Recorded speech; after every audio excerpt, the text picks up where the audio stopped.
Nesta semana em que comemoramos o Dia Internacional do Meio Ambiente, o mundo olha para o Brasil.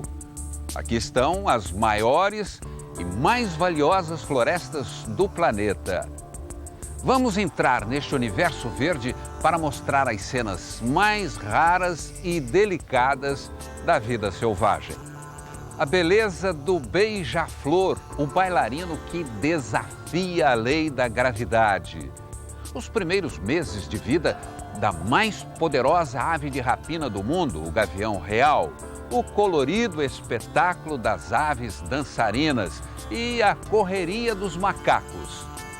Revelações de uma aventura que durou 6 meses e que também chegou ao paraíso das araras. O programa de hoje é uma coprodução do Globo Repórter e da EPTV, afiliada da Rede Globo.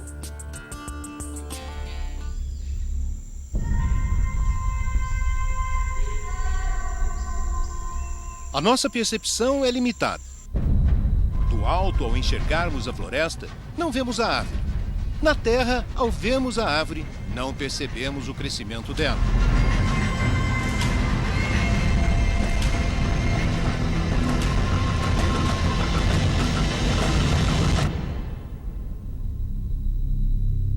É fácil saber quanta madeira uma árvore assim renderia, mas qual o valor dela para inúmeras outras formas de vida? Para responder essa pergunta não basta um simples. É preciso observar, esquecer o relógio e se transformar em uma testemunha do tempo.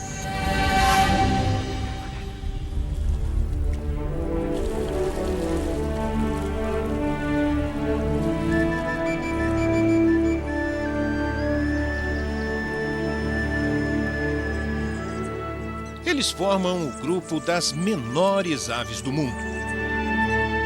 Pesam entre 2 e 21 gramas. E é um privilégio nosso poder contemplar essas joias da natureza.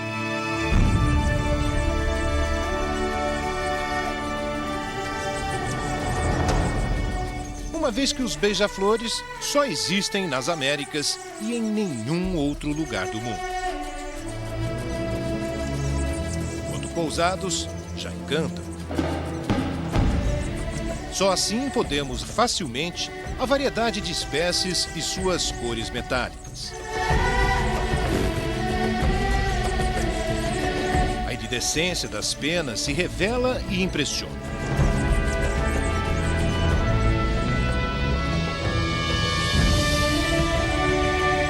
É como se a pequena ave tivesse luz própria.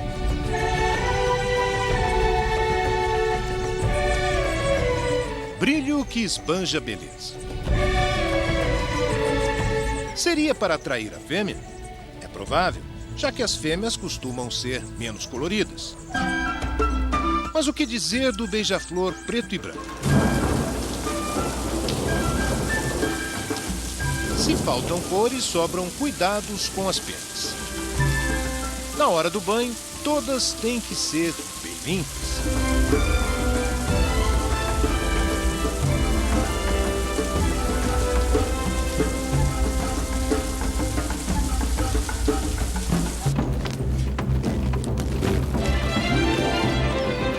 Com os beija-flores, a natureza prova: tamanho não é documento. No mundo das aves, são os menores. Por outro lado, são também os mais rápidos. Capazes de proezas que nenhuma outra ave consegue.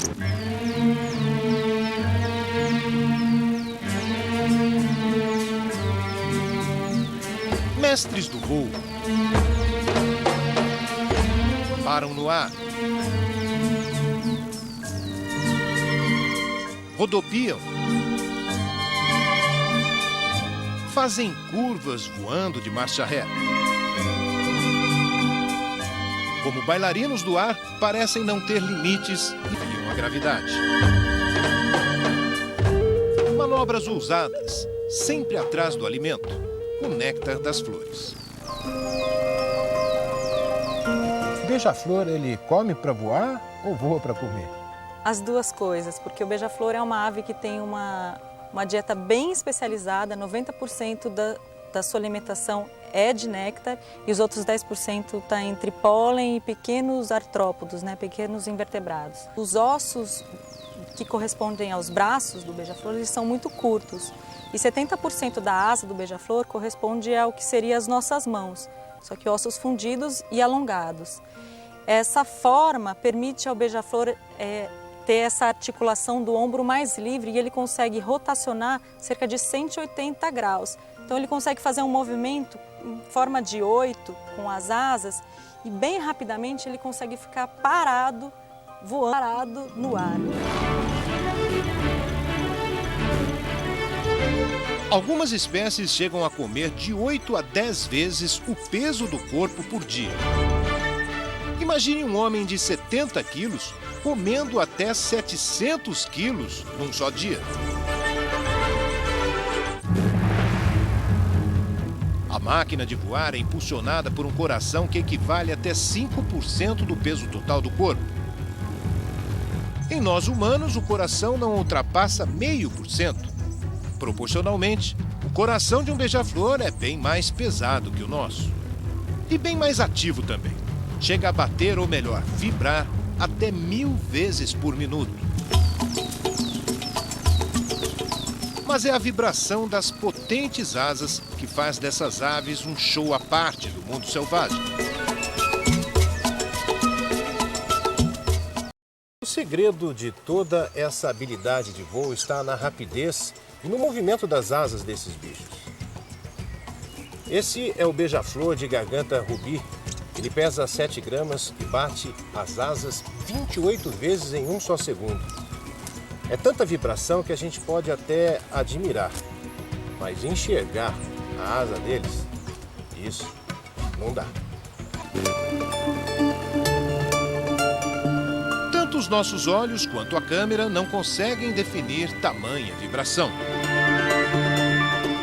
Na imagem digital, a câmera lenta ajuda a nossa percepção, mas não revela todos os movimentos.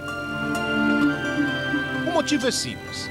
A câmera de TV capta 30 quadros por segundo, quantidade confortável para os nossos olhos. Mas os beija-flores conseguem bater as asas até 80 vezes por segundo. São tão rápidos que muitos movimentos nem são registrados. Mas e se em vez de 30 captássemos 1000 quadros por segundo? É justamente o que faz a câmera de alta velocidade, que vamos usar agora. Compare nessa imagem com o equipamento tradicional. A captação é em tempo real, como estamos acostumados a ver. Já com a câmera de alta velocidade, parece que o tempo para. A 1000 quadros por segundo, temos o efeito de super slow, com muito mais definição. Em outras palavras, espichamos o tempo. Segundos viram minutos.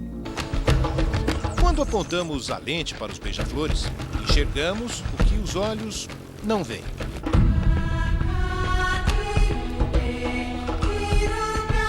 A beleza do voo dessas aves é revelada em minúcias. A vibração das asas desaparece.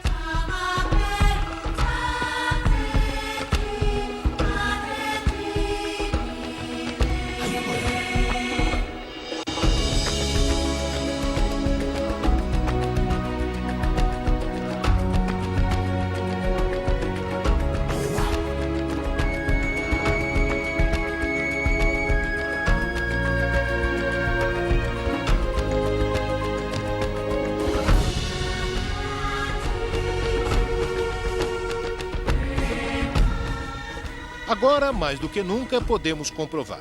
Em uma fração de segundo, o beija-flor realmente para no ar.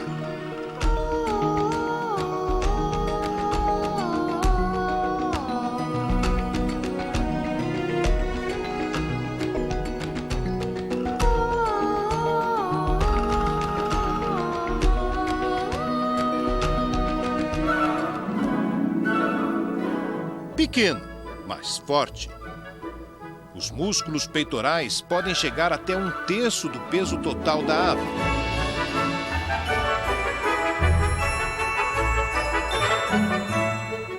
De que outra maneira poderíamos ver a acrobacia para ganhar impulso e subir?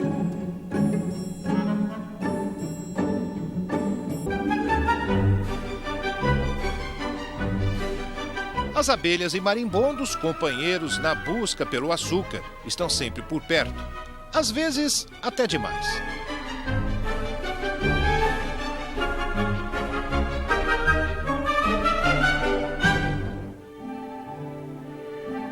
Os beija-flores têm uma importante missão na natureza. As flores lhe dão o alimento e, em troca, eles garantem a reprodução delas, graças a um detalhe. Ele tem que colocar o bico, às vezes toda a cabeça dentro da flor, para sugar esse néctar. E quando ele faz isso, o pólen da planta fica grudado no bico, na testa. E quando ele vai se alimentar em outra flor, ele pode estar polinizando, levando esse pólen para completar o ciclo da reprodução. Então ele acaba sendo um dos responsáveis pela produção de muitos frutos nas plantas. Sim, sim. Ao visitar uma planta, o beija-flor talvez pense estar apenas se alimentando. E mesmo sem saber, contribui para a multiplicação da vida. Essa tarefa também é feita pelos insetos e até por morcegos. Mas uma coisa é certa: nenhum faz isso com tanta graça e beleza.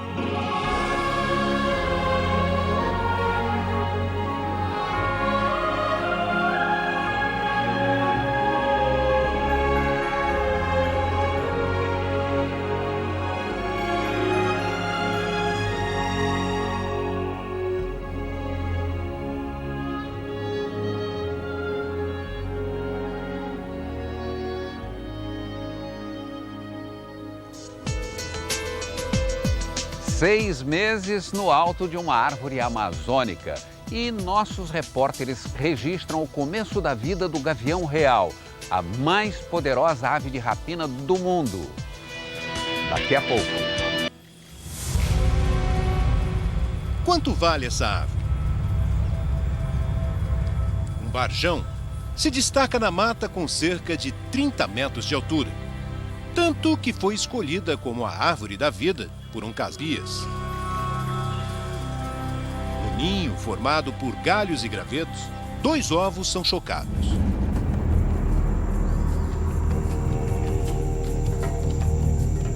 A fêmea é maior. Tem cerca de 90 centímetros de altura e pesa 10 quilos. O macho não ultrapassa 60 centímetros. A mais poderosa ave de rapina do mundo, também chamada de gavião real, impressiona qualquer um. As asas de uma ponta a outra medem 2 metros. As patas potentes exibem garras afiadas de até 7 centímetros, o tamanho das garras de um urso preto. Junte a isso um bico forte, desenhado para cortar a carne de presas. Mamíferos de médio porte, como o bicho-preguiça, cutias e até cobras, entre outros. E pelo olhar desse predador não restam dúvidas, está no topo da cadeia alimentar.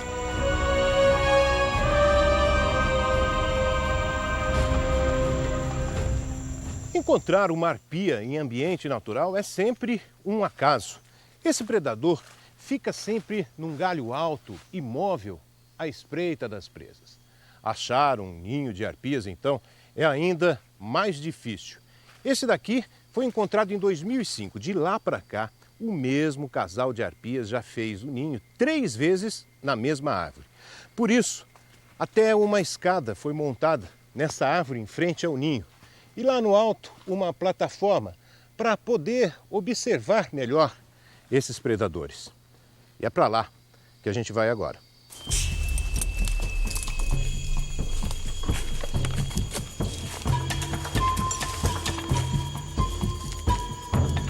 E o esforço compensou, hein? Nós estamos cerca de 1 metro abaixo do nível do ninho. É uma visão bastante privilegiada e você vai acompanhar com a gente, daqui, cada detalhe da reprodução do maior predador de nossos ares. Tudo começa no verão, quando o verde das árvores é mais intenso.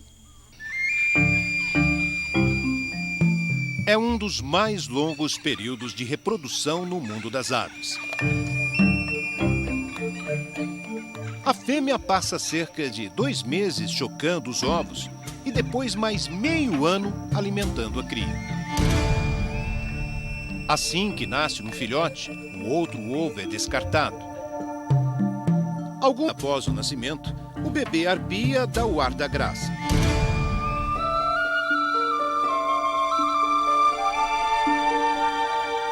A penugem totalmente branca já destaca o bico negro do futuro predador.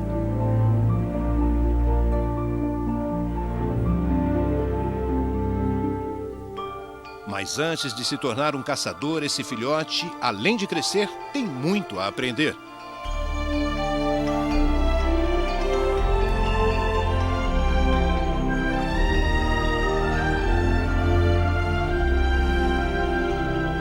Mesmo quando o filhote parece estar sozinho, o casal está por perto.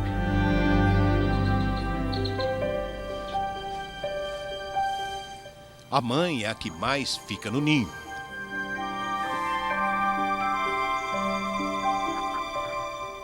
Para o filhote, o ninho significa segurança, onde ele não sai. Só se arrisca na borda na hora das necessidades básicas. A sujeira tem que ser jogada para longe. É preciso manter o ninho sem parasitas.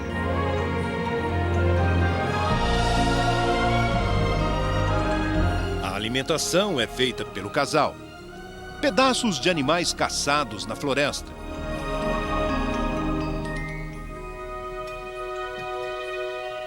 Nos primeiros meses, o jovem gavião real é alimentado no bico.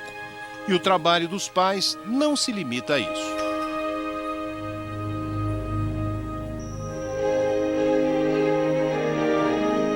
Como as carcaças de bichos ficam no ninho vários dias, macho e fêmea trazem sempre galhos verdes para cobri-las.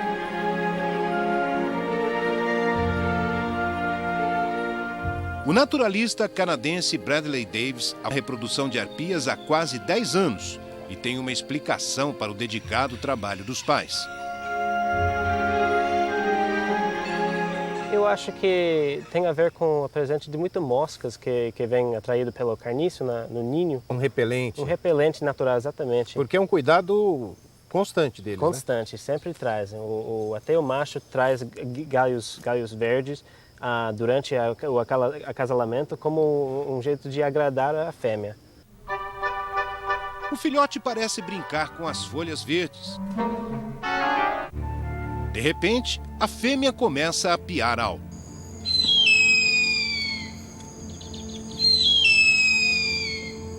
O som forte ecoa na floresta. Seria para chamar o macho?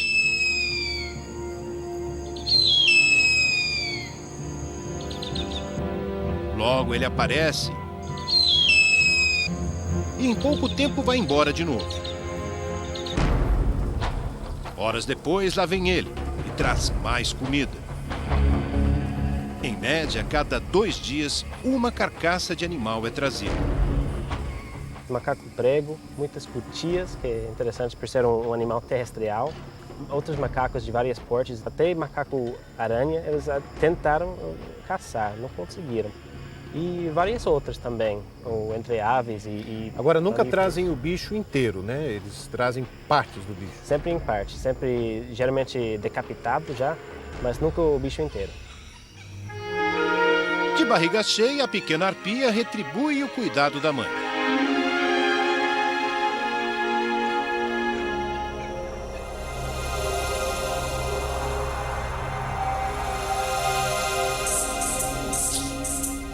Dois meses depois, o filhote doma. A plumagem branca dá lugar às primeiras penas. E já tem pose de adulto. Ainda sem poder sair do ninho, o jeito é conhecer os bichos da floresta que passam por perto.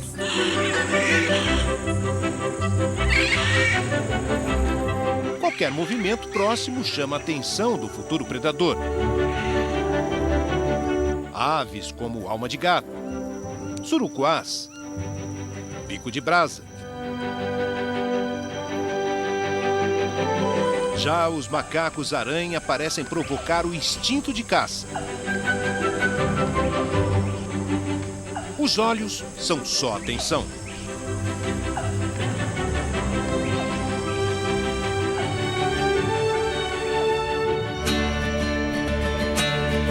E a rotina do ninho prossegue.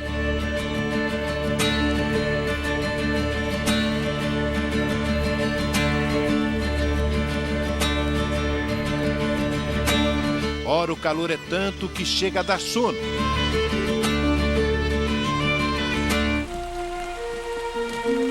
Ora, a chuva não dá trégua.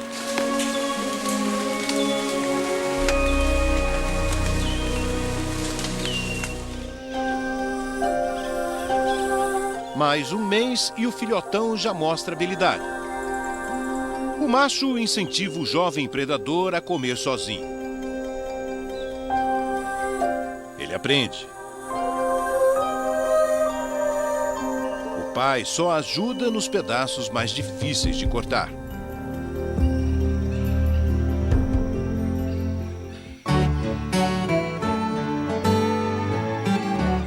E por falar em habilidade, a pequena arpia já começa a exercitar as asas.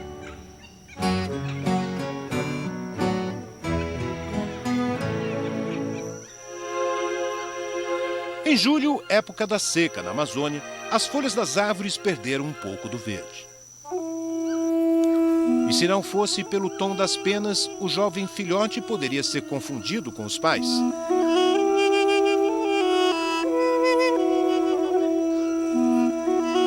E falta pouco para o primeiro voo. Ele já se arrisca, sai do ninho, sobe no galho, mas escorrega. Tenta de novo e consegue. Volta para o ninho com tranquilidade. Exercita as asas.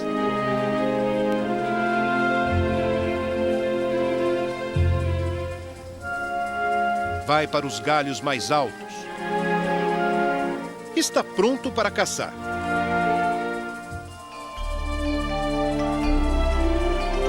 Parece sentir o gosto da liberdade.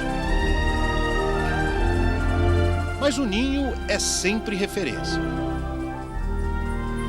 E se engana quem acha que agora a alimentação é mais intensa. Os adultos vêm com mais frequência durante os primeiros meses. Eles vêm cada 2 a 3 dias. Aqui que o filhote já está crescido, podem ficar 3 ou 4 dias sem comer. E daí ele já fica desesperado, esperando comida, gritando. Com 6 meses de vida, o filhote atinge a fase. E depois de passar os últimos 2 meses exercitando as asas praticamente todos os dias, ele já sabe voar e está prestes a abandonar o ninho. Mas ainda vai depender dos pais para se alimentar por mais 1 ano, até descobrir os segredos da selva e aprender a caçar sozinho. Entre as lições a serem aprendidas está o grande desafio de manter-se vivo. Afinal, a arpia está na lista de animais ameaçados de extinção. O motivo, a diminuição das nossas matas. O local onde gravamos essas imagens é um bom exemplo. Numa das regiões mais desmatadas do Brasil, o casal de arpias fez um ninho numa área com cerca de 100 hectares de floresta nativa. Praticamente no centro da cidade de Alta Floresta, no Mato Grosso. As arpias só nidificam graças à diversidade de vida que insiste em permanecer neste pequeno trecho de floresta. Pelo que todos os pesquisadores disseram nesse fragmento, é que é muito rico em biodiversidade. Nós temos primatas, temos roedores, muitas aves, então a diversidade é grande. E então elas encontraram comida, né, para ficar nesse fragmento. Este ninho é um exemplo. Desde que exista uma mínima condição, a vida está disposta a resistir. A natureza sempre tem algo a nos ensinar. O que você, nesse período todo, observou de mais curioso nesse comportamento de reprodução da arpia? Achei muito interessante o fato que os adultos desmancharam o ninho totalmente como uma forma de... Incentivar o filhote a sair? Isso, de dar ele embora, no caso. E funcionou bem, não via nada e foi embora. Quer dizer que tem que criar dificuldade para o filhote aprender a bater as asas e se virar sozinho? É isso mesmo. Essa é uma lição que a gente pode tirar para a gente também ou não? Com certeza, certamente.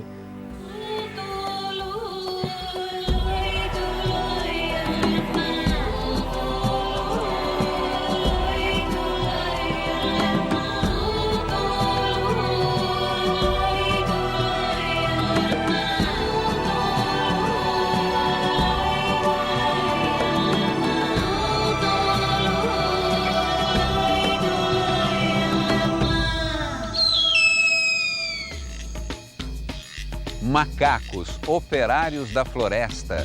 Você sabia que o maior primata das Américas é brasileiro? Veja a seguir. Assim como as aves, os macacos também podem ser considerados operários da floresta. Vivem de galho em galho, perambulando pela mata, atrás de comida. Para encontrá-los é preciso caminhar pela mata com os ouvidos bem atentos. Eles podem ser espertos, mas silenciosos não são. Ora, percebemos o barulho que fazem ao se movimentar. Ora, o grito de cada espécie nos guia ao encontro. E são muitas. O Brasil é o país com o maior número de espécies de primatas do mundo. Até agora, já foram identificadas 111, e esse número não para de crescer. Um dos mais abundantes e conhecidos é esse aí, o macaco prego. Aos nossos olhos, o prego parece não ter nada de especial, mas aos olhos da ciência, essa espécie chama a atenção. Ele é o nosso chimpanzé, ele é o único primata neotropical, ou seja, habitante das Américas, que tem a capacidade e a habilidade de fazer uso de ferramentas para obter seu alimento. Mais à frente, outra espécie se movimenta sem parar. É o zogue-zogue ou sauá-sauá. São muito rápidos.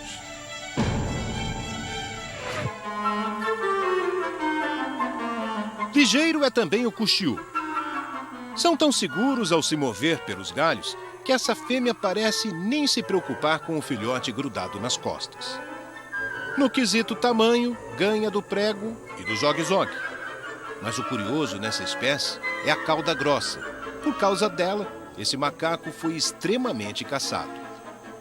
No século XIX, o Brasil exportava rabos de cuxiú. Por que rabos de cuxiú? Exportava para onde? Exportava para a Europa. São para fazer espanadores. Para tirar pó de mobília? Para tirar pó de mobília ou até como enfeite de parede. Já os bugios não gostam de muita agitação. É comum flagrar essa espécie assim, tranquila, descansando depois de comer. Pelo menos em áreas onde não ocorre a caça.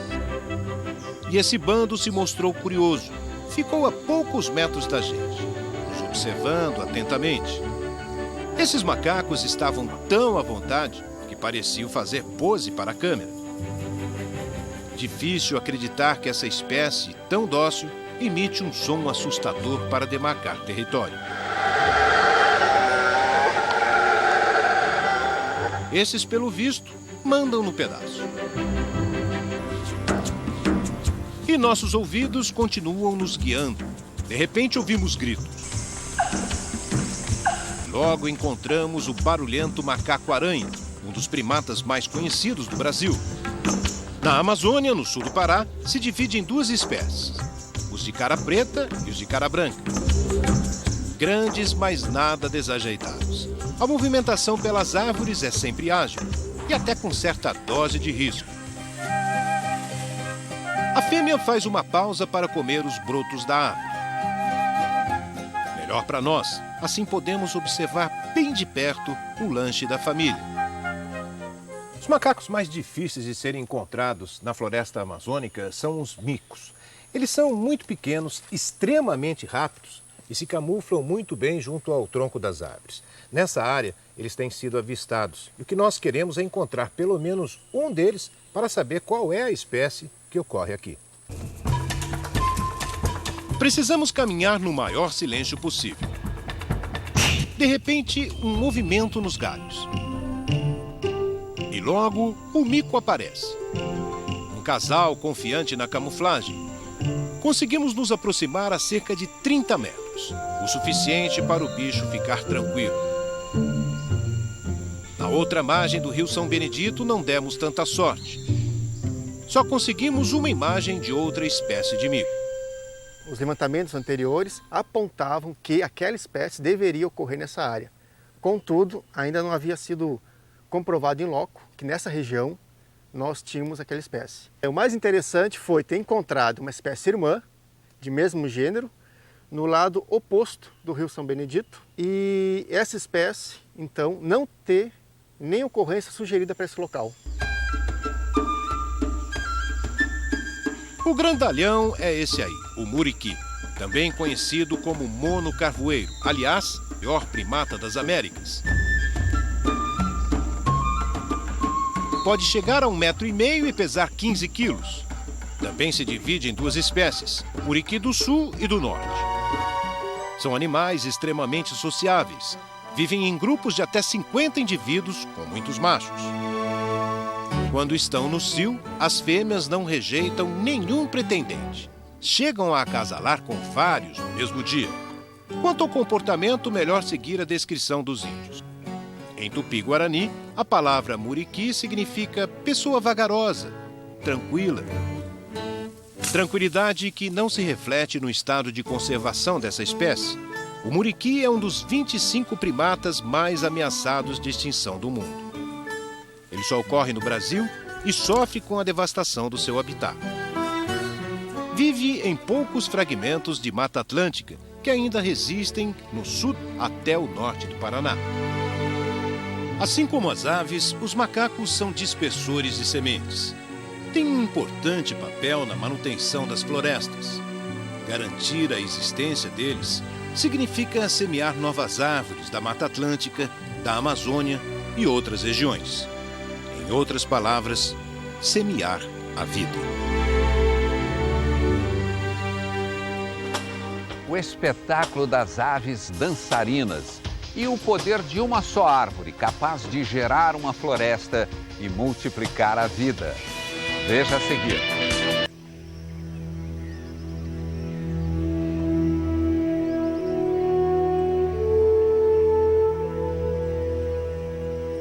O amanhecer na floresta desperta as mais diversas formas de vida. Com o sol, a mata revela outras cores e muitas vozes.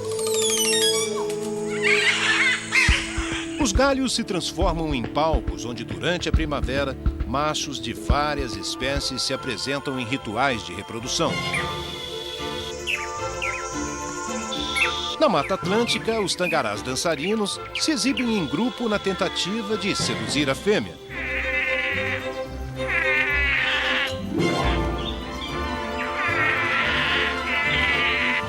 Bem menos colorida que os machos, ela se mostra exigente. E só escolhe um. A mais de 1000 quilômetros de distância na floresta amazônica, o ritual se repete com outras espécies. Um saripoca de gold, parente do tucano, também se mostra disposto a impressionar a parceira.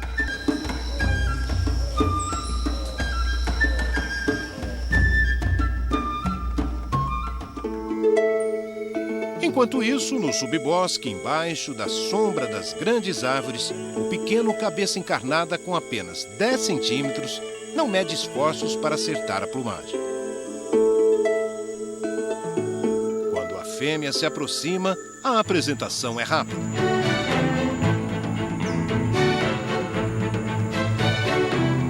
Termina num voo em direção à parceira. Já o japu é uma das aves mais exibidas e barulhentas. Mas aqui o objetivo é demarcar o território, onde o ninho já foi construído.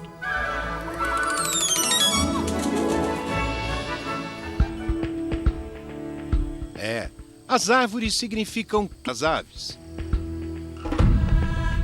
O cenário perfeito para a reprodução. Abrigo para a construção dos ninhos. E fonte de alimentos. Não é difícil constatar isso. Para perceber o comportamento das aves, basta ter tempo para enxergar. Mas por trás do que parece ser apenas uma relação de dependência, há muito mais que isso. Quando a gente contempla uma floresta fechada, fica difícil enxergar uma só árvore. O todo esconde as partes. Depois de uma visão completa, normalmente olhamos para algo que mais se destaque, como uma grande árvore, por exemplo. Já na visão dos bichos, o que mais chama a atenção é justamente esta outra árvore, a embaúba. Para nós, uma planta com pouca importância. Para os bichos, um restaurante natural. E para um santo remédio.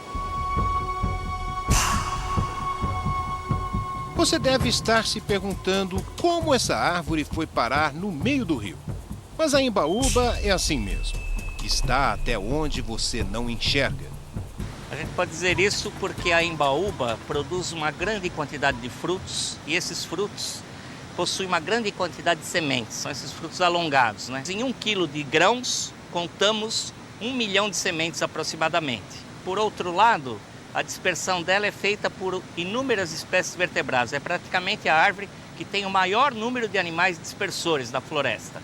E são aves, morcegos, macacos, enfim, uma infinidade de animais se alimentam dela e vão dispersar ao longo da floresta, onde ela vai cumprir o papel quando for necessário. No Brasil existem cerca de 40 espécies de embaúba. São diferentes em tamanho e formato das folhas, mas todas dão um fruto muito doce, rico em energia e adorado pela bicharada. Poucas horas de observação em embaúbas frutificadas e qualquer um se impressiona com a quantidade de espécies que visita a planta para comer. Aves onde a mão da natureza não economizou nas cores e tons. Araçaris, sanhaço da Amazônia, sanhaço do coqueiro, japuaçu, anambé azul, tucano de bico preto, saíra de cabeça castanho, saíra ouro, saíra de bando. E quando você pensa que já viu as aves mais coloridas da floresta, se engana. O que dizer dos 7 cores da Amazônia? Todos adoram o fruto da embaúba. E cada visitante, ao matar a fome, leva a vida para longe na forma de sementes que são espalhadas por toda a floresta. Fica no ar uma pergunta. Se a semente mais abundante na floresta é a da embaúba, por que existem tão poucas no interior da mata? Pode até não parecer, mas eu estou caminhando sobre uma antiga pista de pouso no sul do Pará. Foi aqui que, em 1995, nossa equipe desceu para gravar um trecho de um Globo Repórter sobre a pesca esportiva. 2 anos depois, a pista foi desativada. E sem nenhuma ação do homem, toda essa área, em pouco mais de 10 anos, se transformou em uma floresta em regeneração. E tudo graças à embaúba.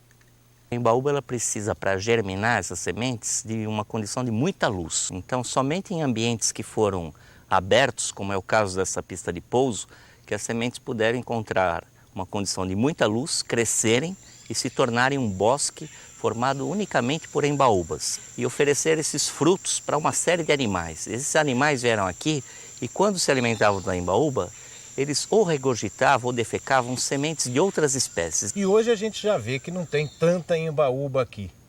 Elas morrem depois? Elas acabam porque justamente com a evolução da regeneração, o ambiente vai se transformando e com o crescimento das outras árvores, as embaúbas vão encontrando um ambiente mais fechado, de pouca luz. E assim só alguns indivíduos mais antigos, emergentes, é que estão ainda atingindo lá na copa, lá no alto, conseguindo captar luz. A grande maioria vai morrendo e sendo substituída por essas espécies florestais. A vida na floresta se manifesta na riqueza da biodiversidade, mas nunca perde a unidade.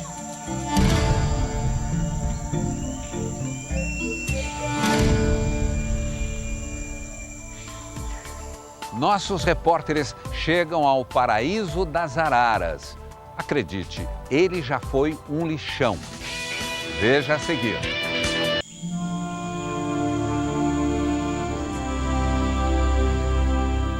Como soberana da floresta, a arpia precisa da mata preservada para sobreviver. E do alto de uma árvore centenária, pode contemplar todo o ciclo de vida. Onde a menor ave do mundo, de flor em flor, ajuda a frutificar as plantas. Frutas que alimentam outras aves, que mesmo sem saber, espalham a vida em forma de sementes, renovando a mata, fechando cicatrizes da floresta. Outros animais, como operários da mata, também contribuem para espalhar a vida, enriquecendo a diversidade da flora.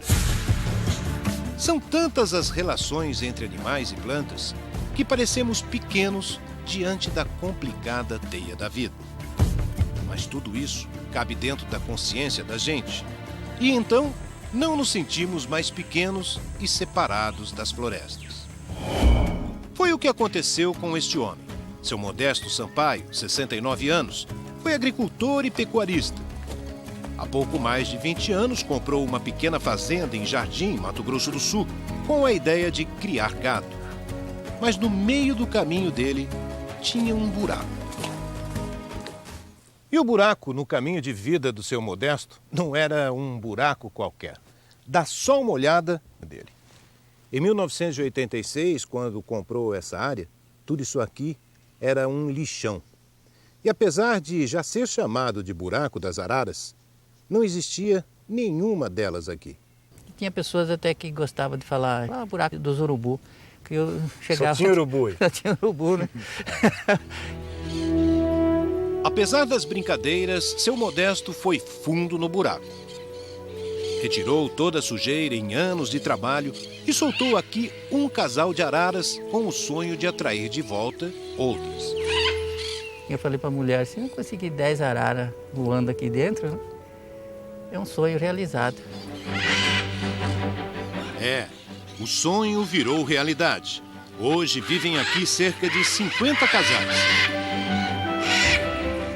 Da paixão do seu Modesto pela natureza, fica o exemplo a ser seguido. A gente poder construir o que estava destruído, né? Essa foi uma experiência que a pessoa pode fazer. Né? Então, Qualquer pessoa. Qualquer pessoa, só querer, mas tem que ter coração, né? Trabalhar com amor, com carinho, né?